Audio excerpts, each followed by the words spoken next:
আমি গিয়েছিলাম, বললাম না মায়াপুরে, আমি 40 বছর পরে ওনার সঙ্গে দেখা হলো। আমরা ওনার বাড়িতে গিয়ে এরকম কীর্তন করলাম, মায়াপুরে আমার ডেকেছিলেন। উনি বললেন আমি যাবো আপনার কাছে। আমি বললেন আপনি কেন যাবেন, আপনি তো আমার মানে পথপ্রদর্শক গুরু। উনি বললেন ওনার স্ত্রী এসেছিল একদিন, মনে আছে? ওনার স্ত্রী এসেছিল অনেক ভক্ত নিয়ে, আমাদের তখন মন্দির হয় নাই, ওদের ভালো লেগেছিল। ওনার স্ত্রী এখন দেহ রেখেছে। স্ত্রী আবার জার্মানির মহিলা, কিন্তু খুব ভক্তিমতী। আমাদের গুরু মহারাজের কাছে আসতেন, আমাদের সব পরিক্রমা হতো, দক্ষিণ ভারত পরিক্রমা, ওই সময় ওরা গিয়েছিলেন, তখন আমি আসি নাই, শুনেছি। তো খুব ভজনশীল। তো সার্বভৌম প্রভু ওই জার্মানিতে পড়াশোনা করছিলেন কি চাকরি করছিলেন কি জানি না। তো যাই হোক, তো উনার কথা আমি শুনেছিলাম কলকাতার অ্যালবার্ট রোডে কোনো এক সময় যখন আমি ঘুরছিলাম, তখন উনি আমাকে গুরু মহারাজের কথা বললেন। তখন গুরু মহারাজ বেঁচে আছেন, স্বামী মহারাজ তখন চলে গেছে। তো এরা সব শিক্ষিত, এখনো উনি আছেন। তা আমি 40 বছর পরে মায়াপুরে গেলাম ওনার বাড়িতে, দেখা হলো, আর চেনা যাচ্ছে না। তখন তো আমি 24 বছরের, আর তিনিও। তো যাই হোক, খুব খুশি। আমাকে দেখেন ভালো পেয়ের মধ্যে কিছু দক্ষিণা দিলেন, খুলে দেখলাম 35,000 টাকা। উনি সব তখন এই প্রিন্টিং সমস্ত বইটইয়ের মধ্যে ওনার পুরোনো বইগুলোর মধ্যে ওনার নাম আছে, প্রকাশক সার্বভৌম প্রভু। যাই হোক, আর শুভক মহারাজ আমাদের গুরু মহারাজের কাছে আসতেন। উনি বৈষ্ণব। শুভক মহারাজকে আমার খুব ভালো লাগে। ইসকনের বর্তমানে উনি বেঁচে আছেন, উনি ওনার বৈষ্ণবতা আছে আর কি, ভারতীয় তো। এবং চারু মহারাজ আসতেন গুরু মহারাজের কাছে। পরে দিয়ে আবার ঝামেলা আছে, তো সব জায়গায় ঝামেলা, সব চলে আসছে। এখন ইসকন খুব স্ট্রিক্ট হয়ে গেল না, ওই গঙ্গার ওপারে যাওয়া যাবে না। যে আসছে গুরু মহারাজকে দেখছে, বাস। স্বামী মহারাজ যাকে বলে গেছেন শ্রীধর মহারাজ আমার শিক্ষাগুরু, তখন তো ওরা আসবে কিনা। তখন ইসকন খুব কঠোর হয়ে গেল। এটা তাদের লোক রক্ষার জন্য যায়। কিন্তু শুভ মহারাজ খুব বৈষ্ণব। আমি একবার ইয়েতে গেছি, এক চক্রায়, উনিও গেছেন, উনিও আছেন ওখানে অনেকদিন আগে। তো আমাদের তখন ওই মঠ হচ্ছে, তখন আমি যাতায়াত করি, তখন আমি এখানে আসি নাই। তো আমি যেই বললাম আমি শ্রীধর্মের শিষ্য, উনি খুব সুন্দর, ওনার তোয়ালিটা মানে ওনার চেয়ারে তেওয়ালা ছিল, ওটা আবার খুলে আমাকে বসিয়েছেন, আমার প্রসাদ পাইয়েছেন শুভক মহারাজ। খুব ভালো লাগলো ওনার বৈষ্ণবতা দেখে। তো আমি অস্ট্রেলিয়া যাই, ওনার শিষ্য আছে, শুভক মহারাজ শিষ্য, ওদের বাড়িতে আমরা কীর্তন করি অস্ট্রেলিয়ায়। ওখানে বাঙালি আছে, অস্ট্রেলিয়া ওখানে বাঙালি আছে, সব জায়গায় বাঙালি কোথায় নাই। বাংলাদেশের লোক ভর্তি অস্ট্রেলিয়া, সব কীর্তন করে, পাঠ করে, ভক্ত সব।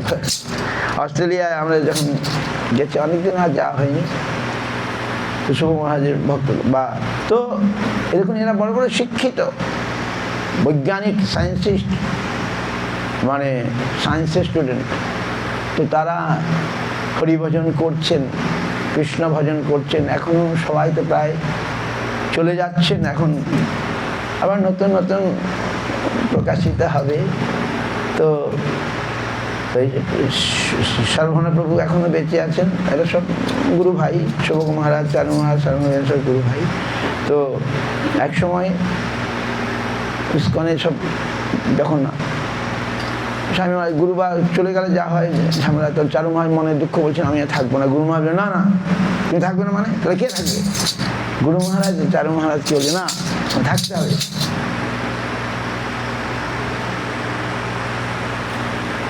আমরা যারা এই বাংলায় বাংলাভাষী, বঙ্গভাষী, মহাপ্রভু দেশের লোক, তো আমাদের কত সৌভাগ্য আজ আমরা চৈতন্য চরিতামৃত পড়তে পারছি। পরম পূজ্য ভক্তি প্রমোদ পুরী গোস্বামী মহারাজ, আমরা তাকে দেখেছি, তিনি রাশিয়ানরা থেকে উৎসাহী, রাশিয়ান ছেলে মেয়ে, কিন্তু উৎসাহ কালে কালে থাকে না, সময় হয়। এরকম ইয়ং ছেলেমেয়েরা সব এসেছিল, তখন স্বামী মহারাজের সঙ্গে তাদের দেখা হয়নি, পরবর্তীকালে এসেছিল 90 সাল থেকে রাশিয়ানরা খুব আসতে শুরু করে, from 90, right? Russians start to come from 90. তো ইয়ং ছেলেরা সব আসছে। পুরী মহারাজ তখন, আমার গুরু মহারাজ তখন চলে গেছে, 88-এ গুরু মহারাজ চলে গেছেন, 88 সালে গুরু মহারাজ চলে গেছে। এরপরে রাশিয়ান ছেলেমেয়েরা আসতে শুরু করে। মানে পুরী মহারাজ ছিলেন, পুরী মহারাজ ওদেরকে অনেক দীক্ষা দিয়েছেন, এই করেছেন। তো এত ইয়ং 20, 21, 22, 23 এরকম বয়সের ছেলেমেয়েরা সব আসছে। তো তিনি তাদেরকে বলতেন, বাবা তোমরা বাংলা শিখো, বাংলা শিখে চৈতন্য চরিতামৃত পড়তে পারো, চৈতন্য চরিতামৃত পড়ার জন্যে বাংলা শিখো। ওরা শিখেওছে, অনেক শিখেছে। আজকে আমরা কত বই পাচ্ছি যেগুলো হারিয়ে যাচ্ছিল, আর বিদেশি ভক্তরা তারা বাংলা শিখে, কি বলবো, সংস্কৃত শিখে তারা সেগুলোকে ইংরেজিতে অনুবাদ করছে। আমি দেখি অবাক হয়ে যাই, তাদের কত খাটতে হচ্ছে। একজন মহারাজ এখন দেখছি হিন্দি বলে, ভক্তি বিকাশ স্বামী, উনি ইস্কনেরই ভালো, উনি স্বামী ভক্তি সিদ্ধান্ত সরস্বতী ঠাকুরের জীবনী এত মোটা 3 ভলিউমে লিখেছে, ইস্কনেরই ভক্তি বিকাশ স্বামী। উনি দেখছি হিন্দিতে এখন দেখি ওই মোবাইল ফোনে হিন্দিতে হয়ে কথা বলেন, ভালো ভালো বই লিখেছেন। তাহলে জিনিসটা কারা পাবে? যারা ভাগ্যবান ভাগ্যবতী তারা পাবে, যে যেখানে থাক না কেন, যে দেশে জন্মাক না কেন। আজ রাশিয়া, আমেরিকা, চীন, জাপান, কোনো দেশ বাকি নাই। ভগবান ইচ্ছায় যখন যে দেশে প্রচার হবে, আগে হয় নাই রাশিয়ায়, কোথায় 1977, তার আগে মাত্র 1-2 ভক্ত হয়েছিল। আর এখন রাশিয়া কত ভক্ত, আবার এখন রাশিয়ায় আবার ঝামেলাও আসছে। কালকেই শুনলাম আমাদেরকে মহারাজ গিয়েছিল রাশিয়া প্রচার করতে, অ্যারেস্ট হয়ে গেছে। আমরা দেখছিলাম উনি প্রচার করছিলেন, রাশিয়ার তাকে অ্যারেস্ট করে দিল, 5 দিন অ্যারেস্ট করে রাখলো। এই যে সদ্য ঘটনা, ওখানে ঝামেলা, কারণ কেউ সহ্য করতে পারে না, খ্রিস্টানরা সহ্য করতে পারে না। এত প্রচার হচ্ছে, আমাদের খ্রিস্টানরা সব বৈষ্ণব হয়ে যাচ্ছে, খ্রিস্টানরা সহ্য করতে পারছে না। ওই দেখুন, আর সরকার তাদের মদত দিচ্ছে, ওদের কথা শুনতে হবে, খ্রিস্টানদের কথা শুনছে। আগে সব ছিল না, এখন আমরা ভয়ে এখন রাশিয়া যেতে পারছি না। ধর্ম প্রচার করলে এরকম যদি প্রচার করি, বাস সে ঘরে নিয়ে চলে যাবে। কত কি ওই দেশের লোককে নিয়ে যাচ্ছে, রাশিয়ান ভক্তদেরকে নিয়ে যাচ্ছে সিভিল ড্রেসে। আমাদের ভক্তদেরকে এইখানে আসে না মহারাজ, একজন রাশিয়ান মহারাজ আসে না, ওনাকে ধরে নিয়ে গিয়েছিল ওই সিভিল ড্রেসে, সাদা কাপড়ে, গেরুয়া কাপড়ে নয়। হরিকথা বলছিল, তাকে ধরে নিয়ে চলে গেছে। ওই যে দণ্ডী মহারাজ নাকি, দণ্ডী মহারাজ এখানে আসে, শিক্ষিত। এখন নানা রকম রেস্ট্রিকশন, বাধা। এই যে শুনলাম কালকেই খবর, মহারাজ একজন গেছে, তাকে অ্যারেস্ট করে নিয়ে গেছে, 5 দিন জেল পুলিশ হেফাজতে ছিল। মানে বাধাও আছে। আবার ভক্তরা কি ছাড়ে, রাশিয়ান ভক্তরা সেই পয়সা দিয়ে, টিকিট দিয়ে, খরচা দিয়ে, এটা আমাকে এখন বলছে চলুন। যাই হোক, কিন্তু আবার যুদ্ধ চলছে, বোম পড়ছে, ইয়ে হচ্ছে, সেই।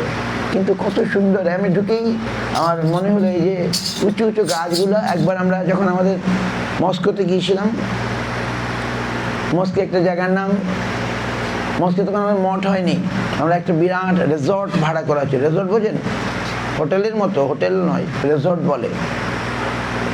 ওইখানে ভাড়া করা হয়েছিল। তা আমার একবার মনে হয় না যে আমি হোটেলে আছি, রিসর্ট বলে, বিরাট বড় বড় গাছ, এই মোটা মোটা সব প্রাচীন। তা আমরা মনে হচ্ছে আমরা যেন বৃন্দাবনেই আছি। মস্কো, মস্কো জায়গাটার নাম কি দমদম নাকি, মস্কো শহর থেকে একটু দূরে, গাছপালা, বাগান। এই আমি ঢুকি, বড় বড় গাছ দেখছি, গাছ কত সুন্দর না, আমার গাছ কাটতে ইচ্ছা হয় না। গাছ প্রাণ আছে তো এদের, সব গাছগুলো প্রাণ আছে। ওই যে কালকে তো আমরা কলকাতায় আলোচনা করলাম যমজ অর্জুন বৃক্ষের কথা, ওর তো প্রাণ আছে। এই গাছগুলোর প্রাণ আছে, যে গাছ গুরু মহারাজ গাছ কাটতে দিতেন না, মঠের গাছ কাটতে দিতেন না। বলতেন হয়তো এরা কোনো মুনি ঋষি হতে পারে, হয়তো বৃক্ষরূপে আছে এই নবদ্বীপে বৃন্দাবনে। গুরু মহারাজ গাছ কাটতে খুব ইয়ে করতেন। আমাদের গুরু মহারাজ যখন অপ্রকট হয়ে গেলেন, এটা বড় আম গাছ ছিল, এখন যেখানে সমাধি মন্দির। গুরু মহারাজ অপ্রকট হয়ে গেলেন, ওই আম গাছের সামনে তার সমাধি দেওয়া হলো।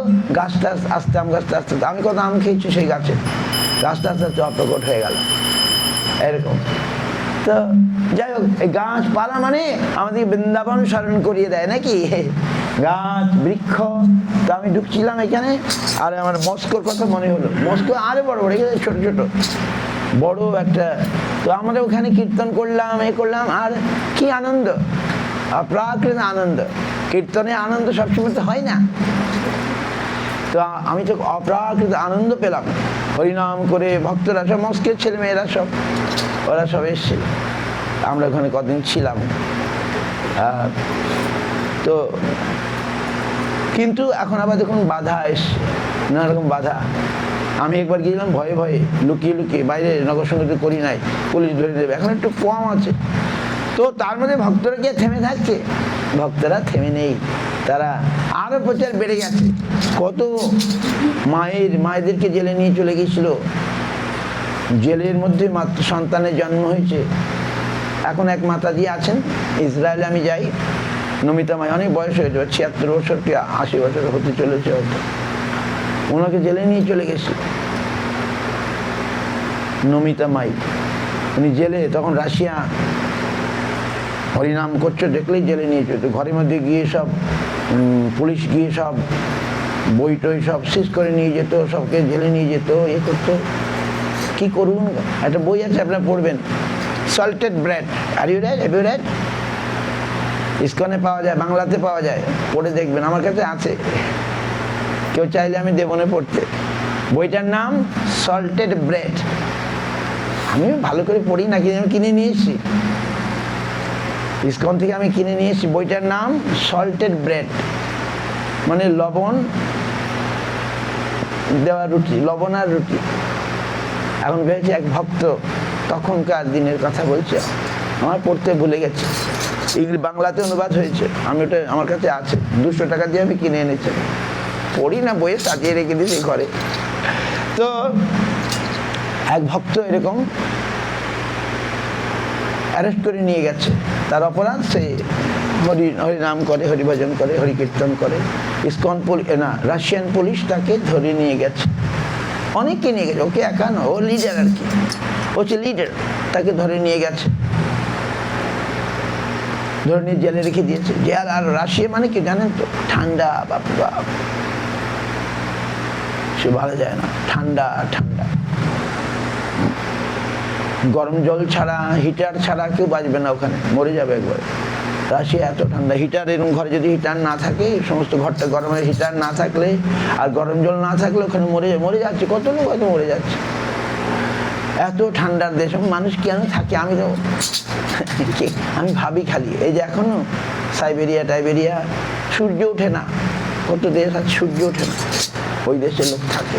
আমি তো পারবো না বাবা থাকতে, তো মানুষ থাকে। তো সে জেলখানা মানেই তো বুঝতে পারছেন, সেই জেলখানায় তাকে রেখেছে। একবার একে বললো, কাগজ নিয়ে আসলো, তুমি সই করো, তো লিডার, ভক্তদের লিডার, যে সই করে দাও, এই এই এই বৈষ্ণব ধর্ম খুব খারাপ, তুমি সই করে দাও। তাহলে আমি যে দেখো তোমাদের লিডার বলছে বৈষ্ণব, সে বলল না আমি সই করব না, সে কিছুতেই সই করবে না। বলে তাহলে তোমাকে আরো চরম মানে কষ্টকর যে জেল, তাতে পৌঁছে দেবো, মানে যেখানে হয়তো হিটার নাই, যদি হিটার না থাকলে তো মরে যাবে। সে কিছুতেই সই করলো না, তাকে বললো তোমাকে এই এই এই জেল থেকে ট্রান্সফার করে দিলাম ওই জেলে, আরো কষ্টকর জেল, যেটা হয়তো গরম জল পাবে না, বা কত কষ্ট। আর 7 বছর। বইটার নাম সল্টেড ব্রেড কেন হলো? যে খাবার দিত, ও তো আমি, ওখানে তো মাংস, মাংস হচ্ছে প্রধান খাবার, মদ আর মাংস হচ্ছে মেন খাবার। শীতের জন্য লোকে মদ খায়, আমাদের এখানে যেমন চা খায়, রাশিয়ার লোক মদ খায়। ভক্তরা নয়, সাধারণ লোক, কোনো রেস্ট্রিকশন নাই। মদটা না খেলে ওরা টিকতে পারবে না, এত শীত।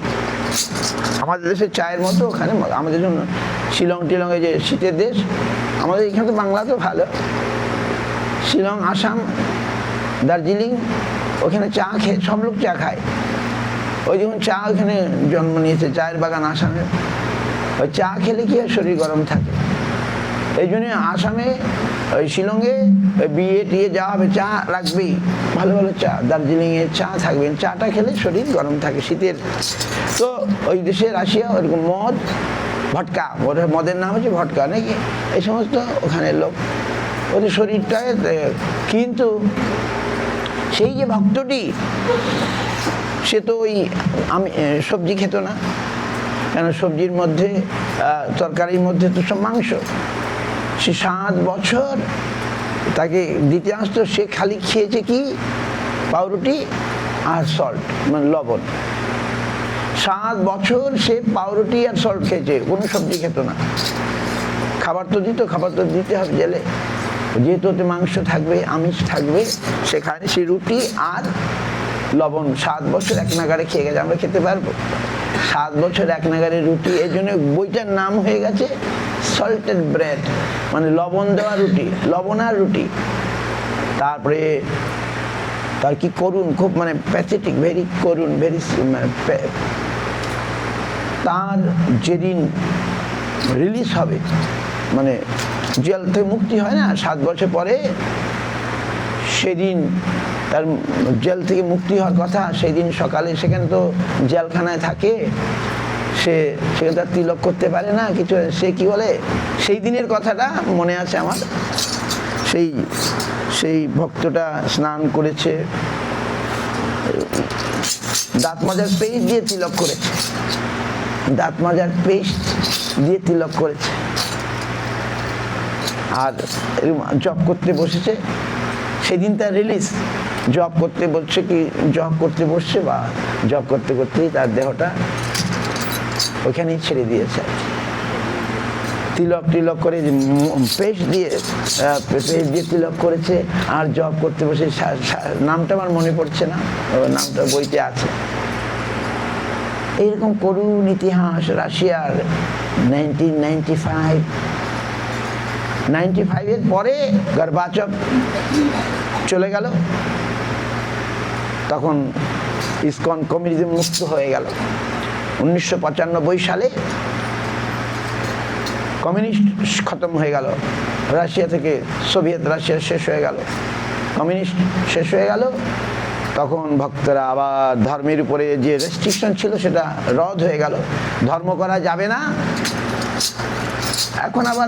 এখন ধর্ম করা যায়, কিন্তু এত দুর্ভাগ্যের বিষয়, এখন একটা বড় মানে প্রতিষ্ঠিত মন্দির গড়ে উঠতে পারলো না মস্কো। কত ওরা চেষ্টা করছে, মস্কোতে কত ভক্ত, বিরাট রথযাত্রা হয়, কত কি হয়, কিন্তু ওই মন্দির এমনি আছে, সেন্টার আছে সুন্দর সুন্দর। আমি গেছি, দেখেছি, বিশাল ব্যাপার সব, কিন্তু মন্দির, পাবলিক মন্দির করতে দিচ্ছে না সরকার। অথচ কত প্লেন হয়েছে, কত কি, কিন্তু ভক্তদের আটকানো যায়নি। ভক্তদের কাছে সেই জিনিস, কৃষ্ণ ভাবনা, কৃষ্ণ চেতনা সমস্ত ভক্তের হৃদয়ে হৃদয়ে হৃদয়ে সব পৌঁছে গেছে। ওই যে আমি ইসরায়েল যাই, ওই নমিতা মাইয়ের জন্য। আর নমিতা মাই রাশিয়ান, ইউক্রেনিয়ান, তো উনি চলে গেছে ইসরায়েল। ওইখানে সরকার যারা ইহুদি তাদেরকে ঘর দেবে, থাকার দেবে, কোনো চিন্তা নাই, তোমার বসে বসে তোমার কাজ না করলে হবে।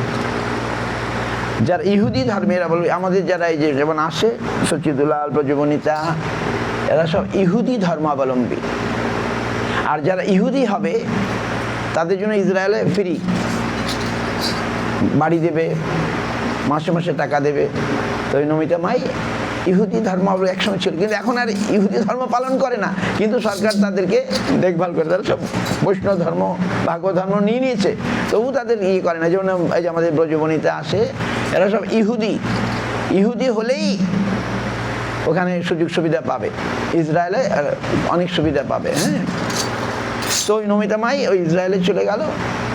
তা ও গিয়ে আমাকে জানতো, তখন আসতো নবদ্বীপে আসতো, আমাকে জানতো, আমাকে দেখেছে, পুরী মহারাজের শিষ্য হয়েছিল। তো আমার কথা ওকে বলতে, তো ইসরায়েলের ভক্তরা আমাকে, আমার সঙ্গে পরিচয়, ওরা আসলো এখানে। তখন আমি মঠ করি না, তখন আমি ওই ওই ওই তেগরিপাড়ার ওই মঠে কমার্স ছিলাম, কমার্স ওইখানে আসে। যাই হোক, ওইভাবে দেখুন কিভাবে এই রাশিয়ান, এরা সব রাশিয়ান, ইসরায়েলও সব রাশিয়ান, অনেক রাশিয়ান ভক্ত ইসরায়েল। তো ছোট দেশ ইসরায়েল, খুব ছোট, আমাদের পশ্চিমবঙ্গের চেয়ে ছোট কিনা কে জানে, কিন্তু খুব পাওয়ার, খুব শক্তি।